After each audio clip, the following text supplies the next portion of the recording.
All right, tell me about your time in the military. Okay, we're going to do a history lesson now? Yeah. How old were you? Why did you decide to go? Okay. I guess that was...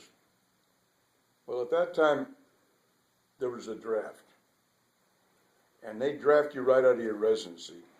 But the government had established a program called the Berry Plan. And the Berry Plan allowed you to, if you enrolled in the Berry Plan, they allowed you to finish your residency before they drafted you. So I enrolled in the Berry Plan and selected the Navy. How old were you? Let's see, 28 or 9. So you were already going to school to be a doctor? Yeah, I was already out of medical school. I was in my residency in Cleveland. Had you met Mom yet? Before I signed up for the Berry Plan? Mm-hmm. Probably just about the same time. Okay. And so you chose the Navy, and then what? What? So you chose the Navy, and then what? Then I finished my residency, and then I got the head of the department there at Case Western Reserve offered me a job as an associate or assistant teacher there in an anesthesia department for the munificent sum of $12,500 a year. Wow. Wow, yeah, that was a lot more than getting as a resident. Anyway, I no sooner had got that, then I got a notice from the Navy to report to duty, since you finished your residency.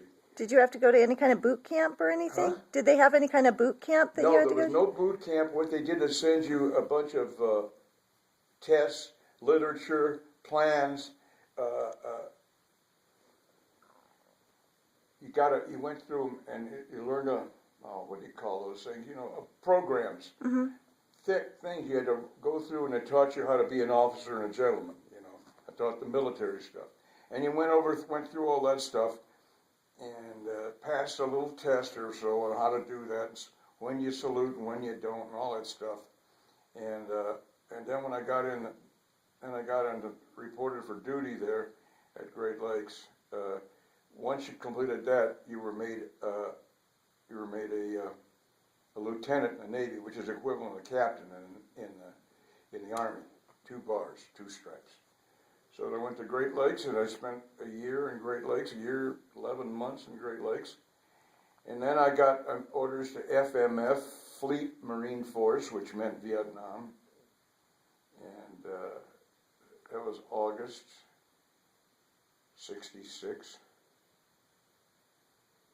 And they sent me over to Vietnam. And so I packed up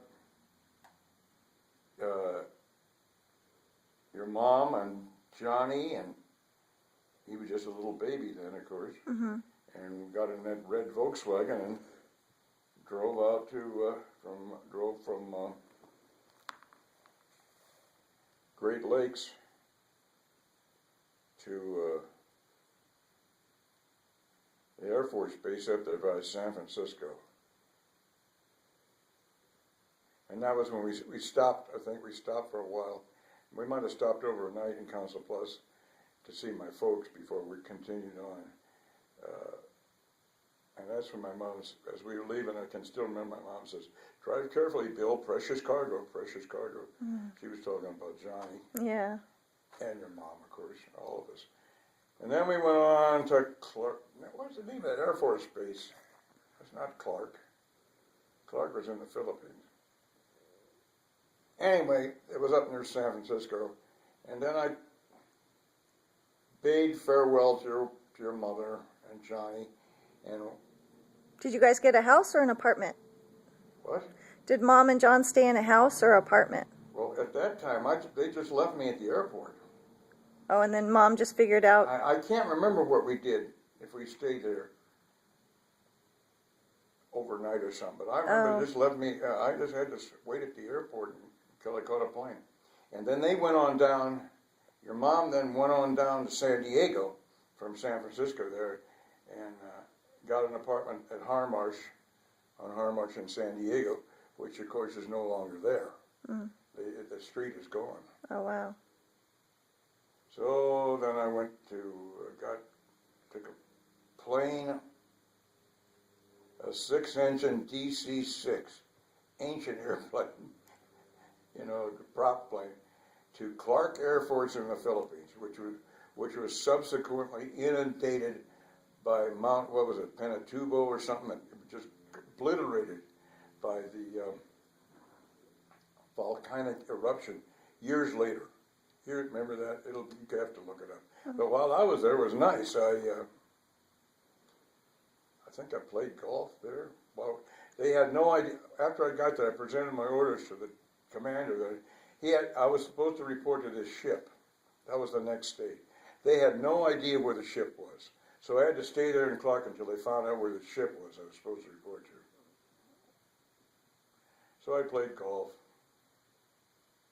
And they had no room in the officers' club quarters for me, so I had to live out on the Ville, in a civilian Ville. And that wasn't very... A lot of creepy crawlies out there. The Philippines are a jungle. Yeah. The funny thing is, as I was going to sleep on that, I stayed there. There was a gecko. Thank God there were geckos. There was a big gecko up there hanging around the light over the sink. And I said, okay. I said, you got the con, man. You watch out for me. You get any bad things that come around here, okay? And he said, okay. And he did, too. Anyway, the geckos hung around the lights on a lot of the places on the post to get the bugs. And the next morning, they found out my ship was down south, so I had to get some local transportation down south from Clark Air Force Base down to Subic Bay, and got in a little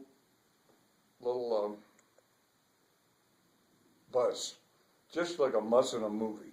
They had it all painted up, and there was chickens in cages hanging from the sides and stuff. It was all local people going down to Mount Subic Bay. Just like I said, it was like something you'd see in the movies. So I got to Subic Bay and I had to stay there a while. They still didn't know where my ship was. It was out in the ocean somewhere. And then finally,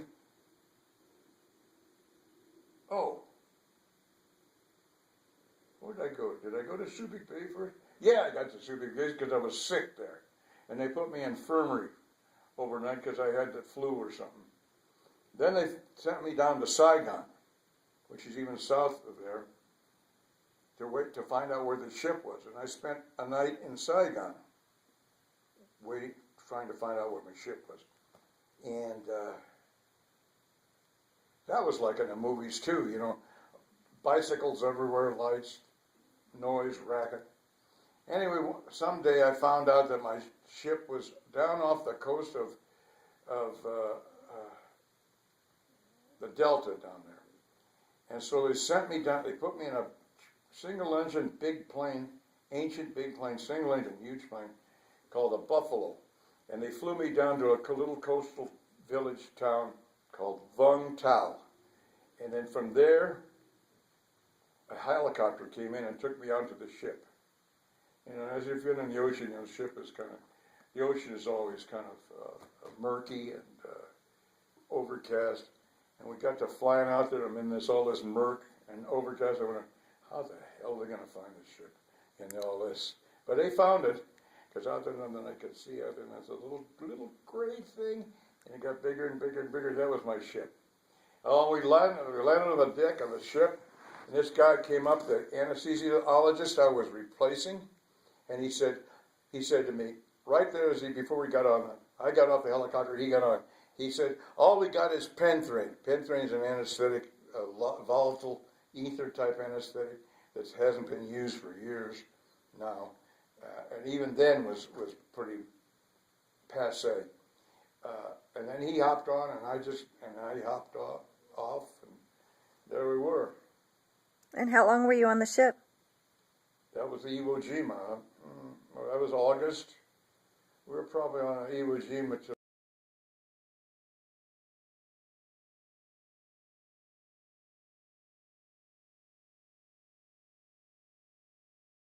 '66, and then I transferred over to some other ships, and then transferred to some other ships, and I came back. So how long were you gone from away from Mom and John? About 10 months. Wow. Could have been worse. Yeah, you know, when the year the tour of duty in Vietnam was over, it was, tour of duty in Vietnam at that time was 1 year. So when I got past 11 months in Great Lakes, I figured I was home free. Wrong.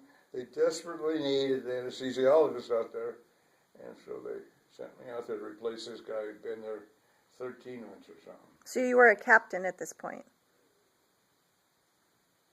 Lieutenant. Lieutenant, okay. Captain equivalent of the Navy in the Army? Army.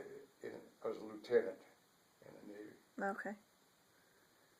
A captain in the Navy is a four-striper. That's like a colonel in the Army. Bird colonel. No, I never was a... Anyway, that was my time. Then I came back from the Navy. I got out immediately. Started working at Mercy Hospital.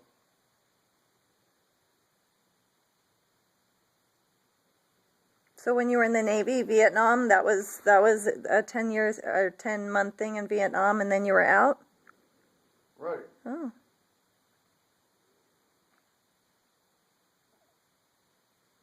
Tell me about your mom.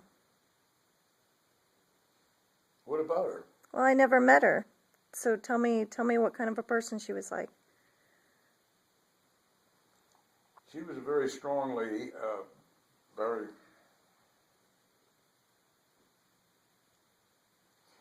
loving, very strong, very defensive of her, very supportive of her family. If you were a clerk or a doctor, you didn't want to get sideways with her. She was like a mother tiger. She would kill for her family. You know, at least that's the way the impression she gave, and she would have. She was a great lady, tough lady. Well, you know, she was like Kathy. She was the eldest daughter of a big family, and she, you know, so she ran the family when they were growing up. What memories do you have of you and your mom? Like, did she ever take you to parks, or? What? What memories do you have of her? Did she spend time with you? Did she take you places? Sure. She encouraged me in everything, and she was strict. Yeah. She encouraged me to do it, you know, all the things I wanted to do.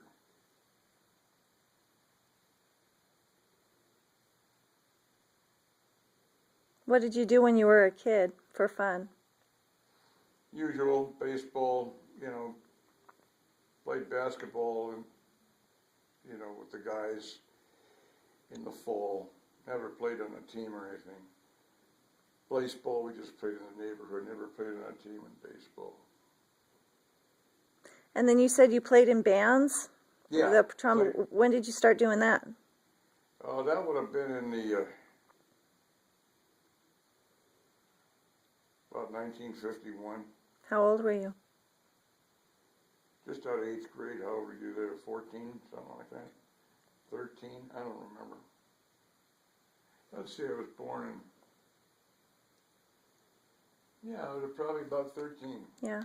So did you want to play the trombone, or did your mom sign No, you? when I went down there, I wanted to play an instrument. I wanted to play trumpet, but they had too many trumpets, so he asked me to take the trombone, so I did.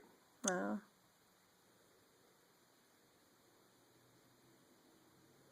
Tell me how you met Mom.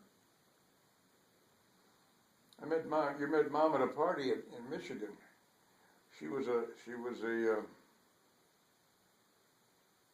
intern, dietetic intern, and their group was giving a little party, and I just went over there and heard about it, and that's how I met her.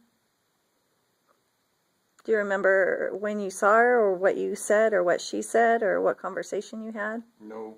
No. Nothing specific.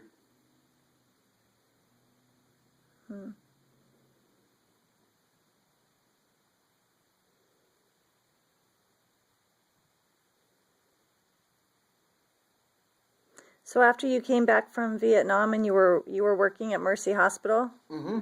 how long you and Mom were? How did you stay at Mercy from? Did you work at any other hospitals?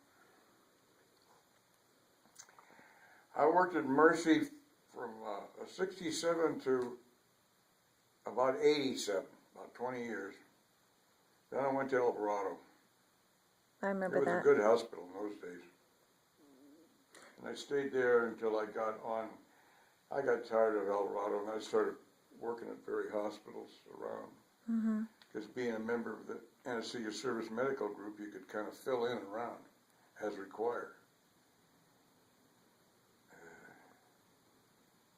And then in the early 90s, right in the early 90s, I got that job out with Singer, and I just continued with him until I So you retired retired? in 2006. Yeah.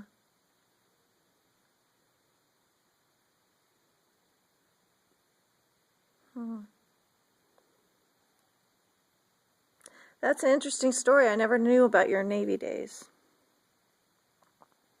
Not very exciting, I'm afraid. You didn't want to continue after 10 months? No. Vietnam was a fiasco. It was a phony war, and we all knew it. Guys were dying there. Ultimately, over 50,000 of our young men were killed over there, and we all knew it was for nothing. Yeah. It was a phony, trumped-up war by LBJ. You know what LBJ is? Lyndon Baines Johnson, the president then. He had this Gulf of Tonkin resolution or some bullshit, where they said the Vietnamese fired on our ship, which it actually didn't. It was just an excuse for him to put more troops in Vietnam. And it was just a total waste. See, the idea was based on John Foster Dulles, who was Secretary of State at the time, of the domino effect. They figured if we let South Vietnam fall to the commies, then the whole of Asia would be like a domino effect and fall over, which was totally wrong. Totally wrong. As a matter of fact, it turned out that the Vietnamese had been fighting each other for 400 years before they even called each other commies or whatever else they called each other. It was just a bullshit war. And we all knew it. We didn't want to put anything to do with it. I may have gotten in a little trouble, too, sending them letters to that effect. Oh, you sent them letters? Yeah. I remember the clerk in the mailroom there on the ship saying, "Oh, no, not another one." If I kept sending those letters, I'd be the oldest lieutenant in the Navy. Ever. You know, well, it was true. Yeah. You know, World War II was a just war. You got the evil Nazis, you got the evil Japs, murdering genocidal sons of bitches. But what do we got over there? These fucking gooks are killing each other all the time. Who cares? You know, for what? Bunch of rice patties and everything? It's not worth that fucking, pardon me, that place was not worth the life of one American soldier. The whole goddamn country. You know, it was just, and that was all that time was all the protests and everything. Mm-hmm. And the protests were justified. It's a nonsense war. But it was a deadly war. It may have been nonsense and silly and stupid, but it was still deadly. Killed people. And that was Johnston and McNamara, the Secretary of War, or whatever it is. All those bastards. So when you were on the ship, did they fly over casualties? And you... Oh, yeah, sure. That's what I did. Yeah.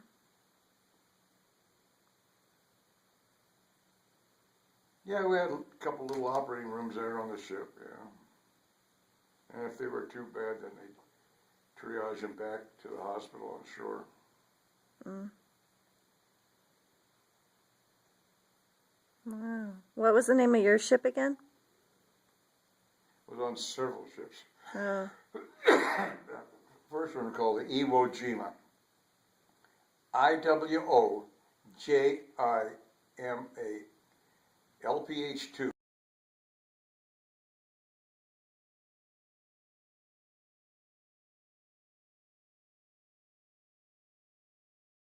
platform helicopter. It's a 700-foot tub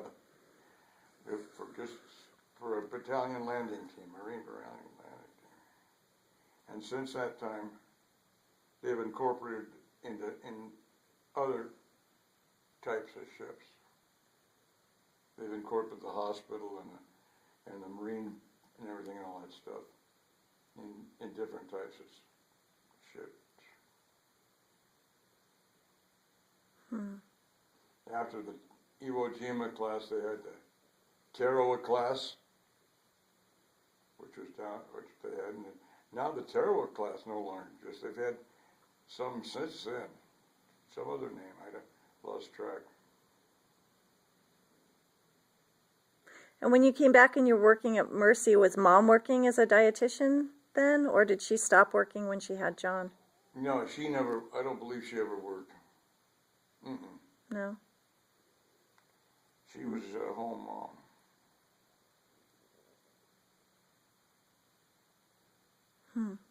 But we were married for 5 years before Johnny came along. What year were you married? Do you remember? Well, it was 5 years before Johnny, but it'd be about 61, wouldn't it? Yeah. Or 2, somewhere around there.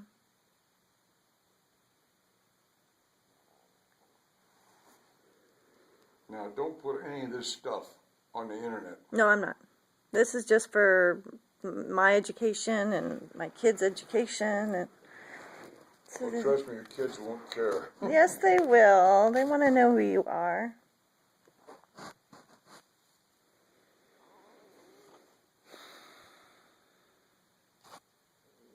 Do you want to watch a movie now?